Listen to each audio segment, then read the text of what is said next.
Wouldn't count on that if I was you! Any of you new guys feel like throwing up? Word of advice! Do it now! 3-week wonders. That's what we called the new guys. That's all the training they got, and it wasn't enough. It usually didn't last very long. No matter how much training you got or how strong you are, when you strap up and step on a battlefield for the first time, it changes you forever. Terror was just another strip of sand out in the middle of nowhere, but for many of us, it would be the last thing we ever saw. Tommy! I'll see you on the beach!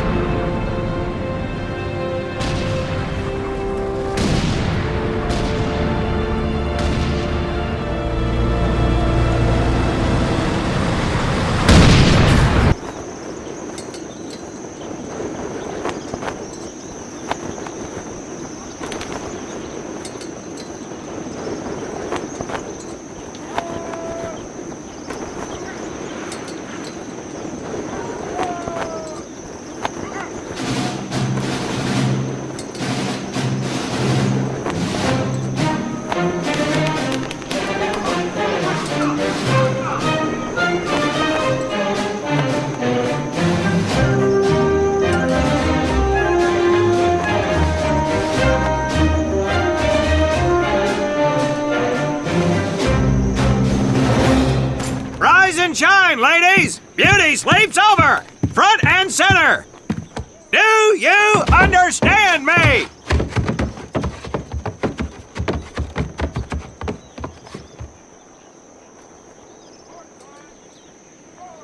In the beginning was God. All else was darkness. So God created the heavens and the earth. He divided the earth between land and sea, and these he filled with many assorted creatures. The dark, slimy creatures of the oceans God called sailors, and he dressed them accordingly. The flighty creatures of the air he called airmen, and these he clothed in uniforms which were ruffled and foul. The lower creatures of the land God called soldiers, and he gave them trousers too short, covers too long, and pockets to warm their hands. And on the seventh day, as you know, God rested. And on the eighth day, at 0500 hours, God looked down upon the earth and was not happy. God was not happy! So he thought about his labors, and in his infinite wisdom, God created a divine creature, and this he called a Marine. And these Marines, whom God created in his own image, were to be of the air, the land, and the sea. And these he gave practical, fighting uniforms, so that they could wage war against the forces of Satan and evil. And he gave them evening and dress uniforms, so they might score with the ladies on Saturday night and impress the hell out of everybody. And at the end of the eighth day, God looked down upon the earth and saw that it was good. But was God happy? No! Because in the course of his labors, he had forgotten one thing.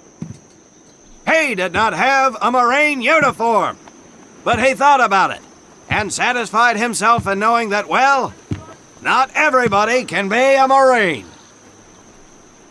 This puts me one step above God, because I am a Marine. You remember that, and we'll get along just fine. Now you maggots have exactly 3 minutes until I expect you standing at attention outside. Fall out!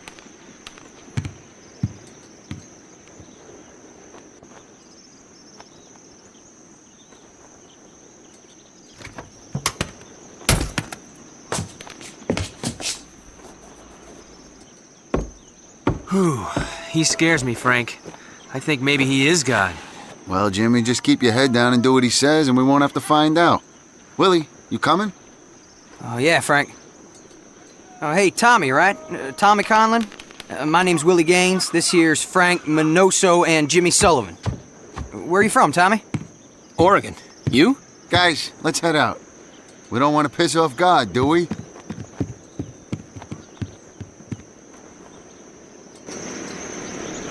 Today is the day we separate the men from the girls. You little pukes will learn the basic necessities for survival, and then maybe, I said maybe, you will become a part of the United States Marine Corps. Are you ready? Aye, Sergeant! Now, Baker Squad, you are to sit tight and wait for your babysitter to show up. I am not him. Naval Squad, I want to see you ladies hightail it over to my obstacle course on the double. Move out! I want to see nothing but asses and elbows, ladies!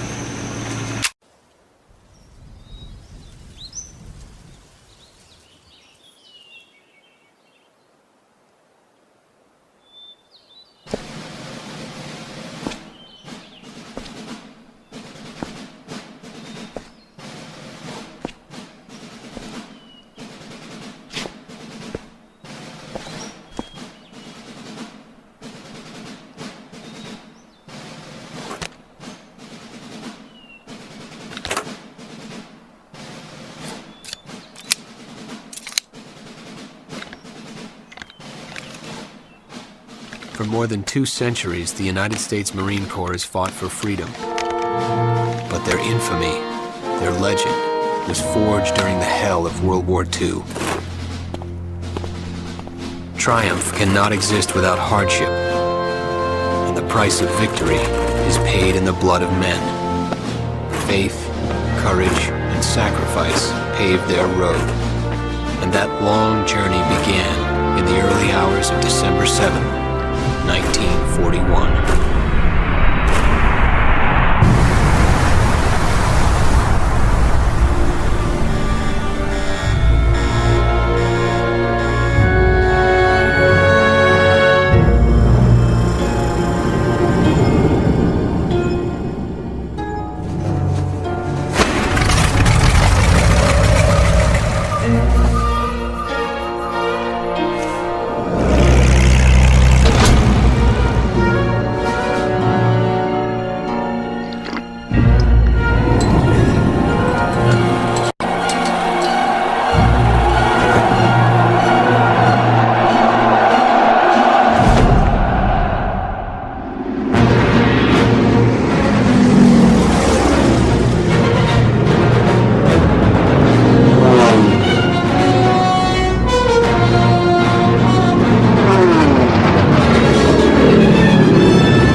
Yesterday, December 7th, 1941, a date which will live in infamy. The United States of America was suddenly and deliberately attacked by naval and air forces of the Empire of Japan. I regret to tell you that very many American lives have been lost. I ask that the Congress declare that since the unprovoked and dastardly attack by Japan on Sunday, December 7th, a state of war has existed between the United States and the Japanese Empire.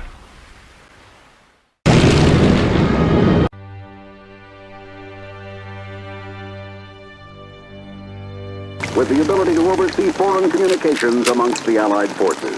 This is Mitchell Ross.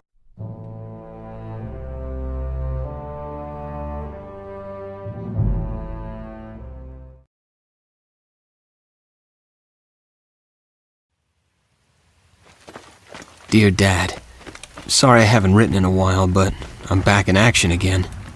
It's been nearly 8 months since the Japs hit us at Pearl, and we've been running ragged ever since.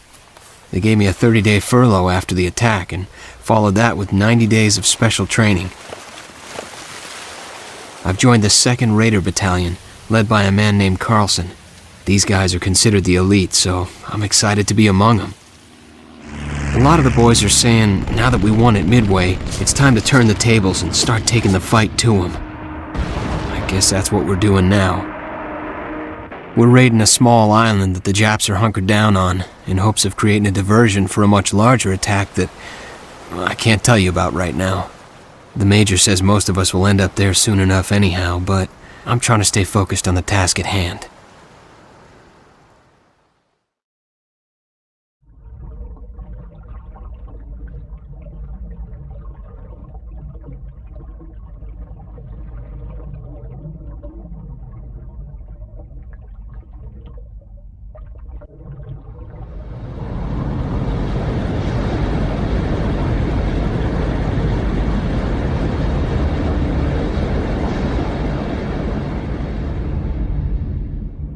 Maybe the best part about me joining the Raiders is I'm with my buddies from boot camp again.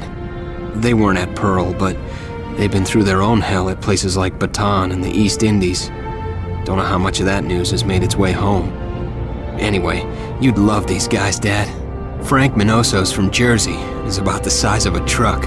He's always clamoring on about his way with the ladies, but if there's such a thing as a natural leader, it's him. Jimmy Sullivan's a corpsman from Illinois who dropped out of med school to join the Navy. I get the feeling he comes from money, but none of that matters where we are. And then there's Willie Gaines. Willie is a 5-foot country boy from North Carolina who can't weigh but $110 soaking wet, but he is an ace with a rifle. They're all solid guys. I'll write again soon. My love to everyone back home. Tom. I got a wounded man here. Give us a hand. Hell yeah!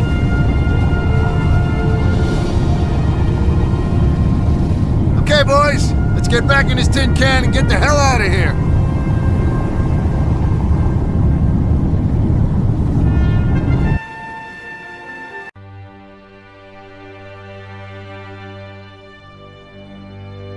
Information coming from Washington that over 44,000 Allied troops have either been killed, wounded, or missing in action.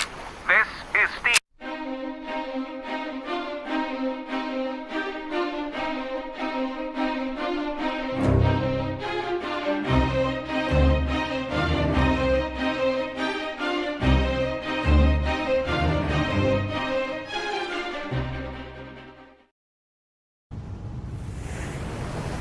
They told us Macon was a success, but it's hard leaving that place feeling good about all the guys who won't be going home. Our squad was due some R&R after the raid, but I guess someone upstairs has taken notice of our handiwork, so we're being diverted to Guadalcanal. The 1st Marine Division landed there a few weeks ago and secured an airfield the Japs were trying to finish. The jungle surrounding the strip is still up for grabs, so our first job is to solve that problem, and then we push the bastards right off the island.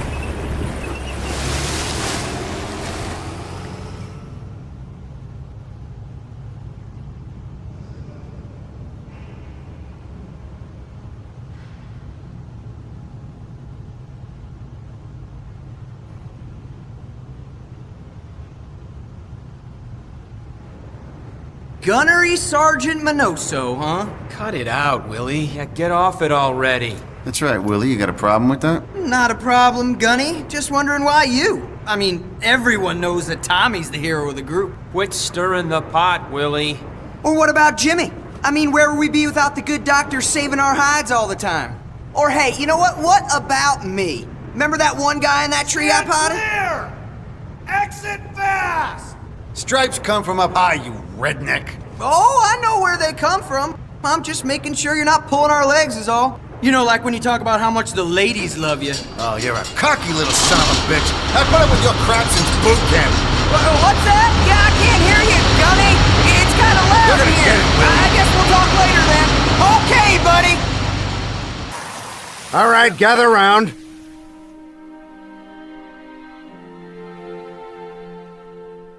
Well, the Navy gave us a ride, and the Army will guard the land we took.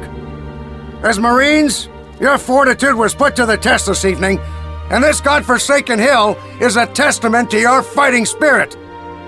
Someday you will tell your sons how you fought with courage at a place called Bloody Ridge. Boys, it has been an honor to fight alongside you tonight. Now let's tend to the wounded and collect our dead. God bless the Corps. Carry on. Conlon, I am recommending you get the Silver Star for this one. Simply amazing job out there. All of you.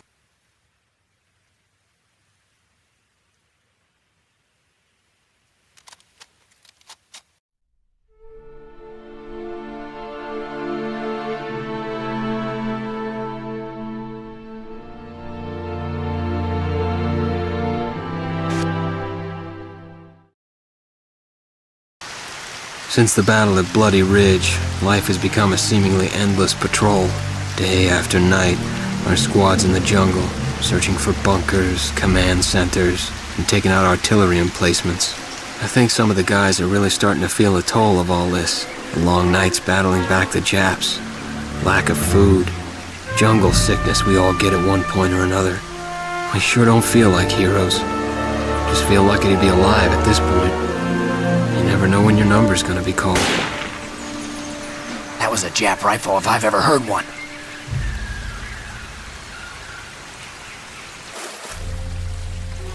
Hey, Sergeant!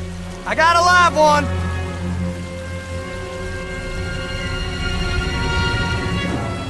How many of you are there? Where's your command post?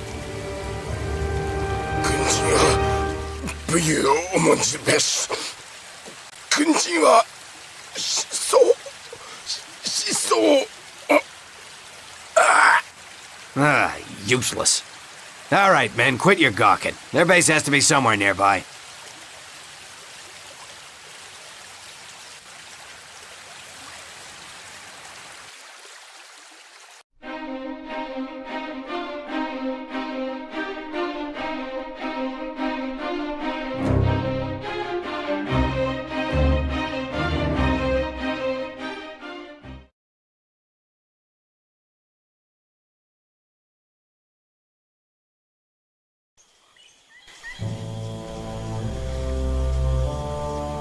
From the Lunga River, we're moving west towards a small village where Sarge figures the Japs are hunkered down, waiting to smack us in the mouth.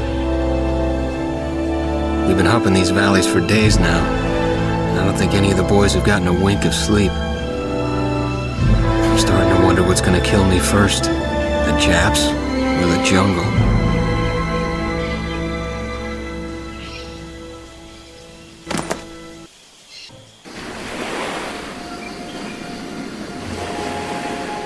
You did a heck of a job, Tommy.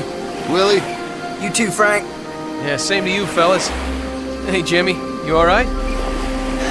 Yeah, just another day in paradise. Let's head back to Henderson. They'll be glad to know this rock now belongs to the Marines. Hey, you know, it could be worse, Doc. You could be in the Army, have to clean up all this mess.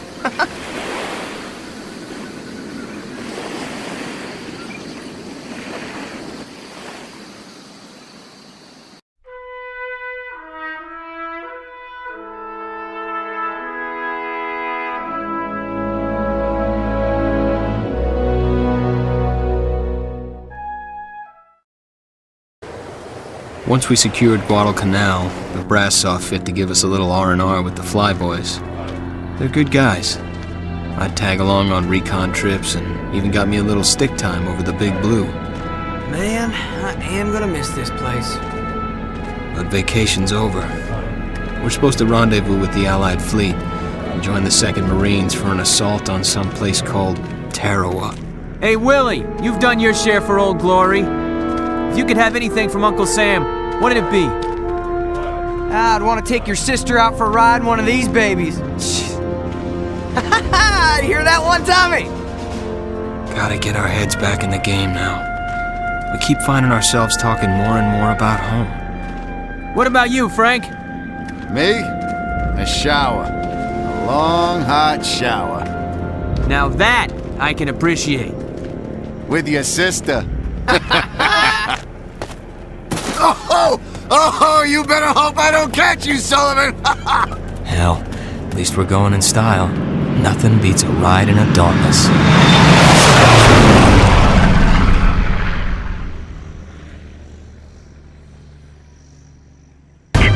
Slow her down!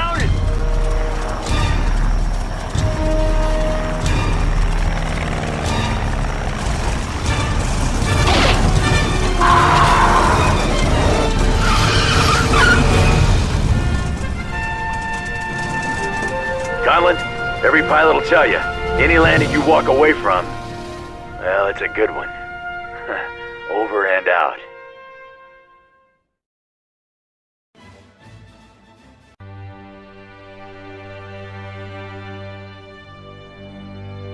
From the President of the United States to his overseas leaders in the war against the Axis powers. We'll have more information.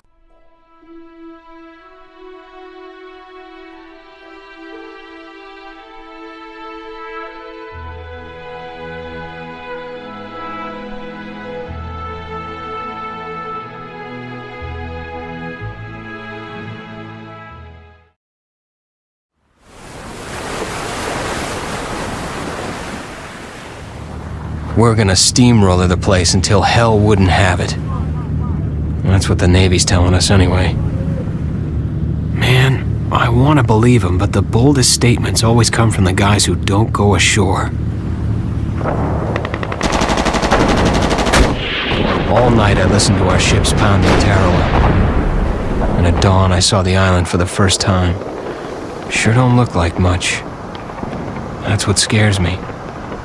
That, and they gave us steak and eggs this morning, and they've never done that before. But this part of the ocean is the doorway to Japan's home islands. So that's why we're here. And that's why they're there.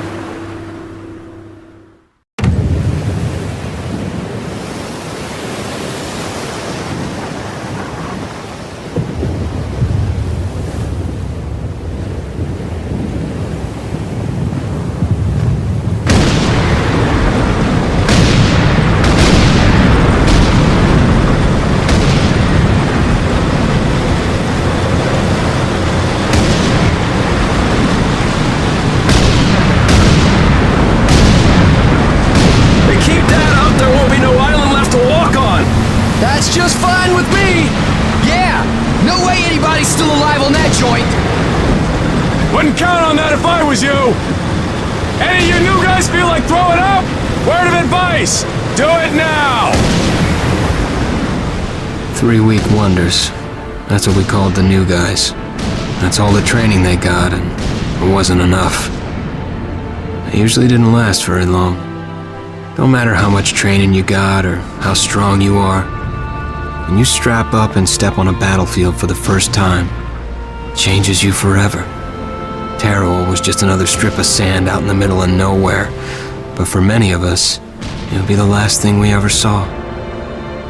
The only bright spot in all this is that somewhere, Frank is resting up in a nice, clean hospital, probably chasing after all the pretty nurses. At least I know that one of my brothers in this war is safe.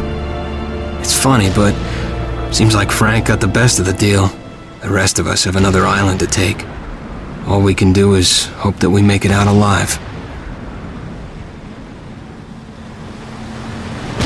Tommy! I'll see you on the beach!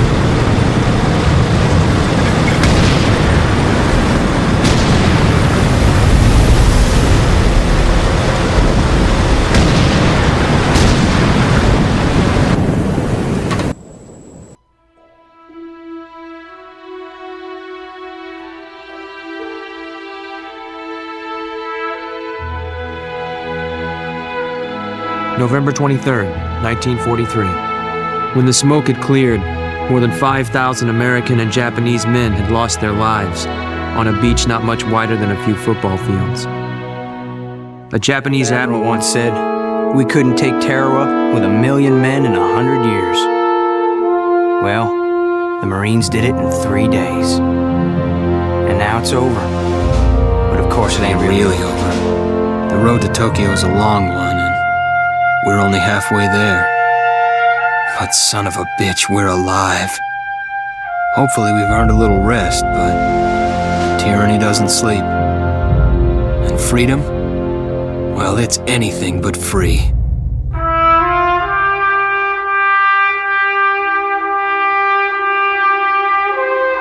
Devil dogs! On your feet! We're moving out!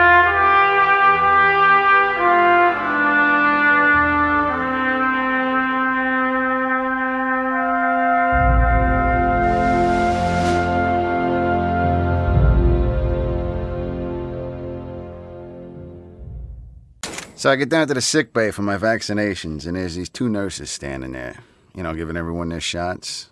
And one of these dames looks like Grable. I mean, wow, long legs. But the other one looks like Gable, complete with pencil mustache. I'm not kidding you, fellas. So I get in line, and all the time I'm thinking, oh, God, I volunteered for this tour. Give me the one that looks like Grable. So I get up near the front of the line, and the only guy in front of me is this scrawny little kid with freckles and wire brush for hair. And this little bastard's gonna get Grable. I mean, her uniform is sticking way out to here. Ain't no way I'm gonna get stuck with Rhett Butler in a dress. So the gorgeous dame turns to Freckleface and asks him if he's afraid of needles. I tell you, fellas, wherever this kid is from, all the women must be flat-chested, because all he can do is stare at her with his mouth hanging open. So I shove him aside and I tell Grable that a real Marine ain't afraid of no pointy objects. Just then Gable steps up, shoves a needle in my arm and says, a real Marine has enough manners to wait in line. And I turn to her and say, frankly, my dear, I don't give a damn.